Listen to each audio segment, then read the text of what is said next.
বিপ্লবের কঠিন সময়গুলোতে আমরা ইসলামী ছাত্র শিবির আমরা এই আন্দোলনের নেতৃত্ব দিয়েছি। কঠিন সময় যখন সবাই আপোষের কথা বলেছে, ক্যাম্পাস করার কথা বলেছে, সেই সময়ে শহীদদের আত্মত্যাগের মাধ্যমে আল্লাহর সাহায্যে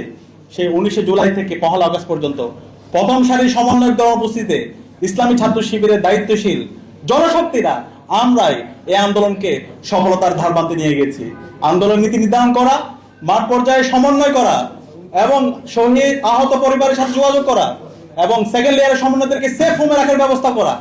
দেশীয় এবং আন্তর্জাতিক যত স্টেক হোল্ডার আছে তাদের সাথে যোগাযোগ করা এবং অফলাইনে যোগাযোগ করার মাধ্যমে আন্দোলনকে সারা দেশব্যাপী ছড়িয়ে দেওয়া, এই সকল কাজের সাথে ইসলামী ছাত্র শিবির জড়িত ছিল। ইসলামী ছাত্র শিবির এই আন্দোলনের নেতৃত্ব দিয়েছে, অন্যরা এই আন্দোলনের পার্ট ছিল, অংশ ছিল, অন্যদেরকে সাথে নিয়ে এবং আমাদের শহীদদের সীমাহীন আত্মত্যাগ এবং আল্লাহর সাহায্যে আজকে আমরা বিজয়ী হয়েছি।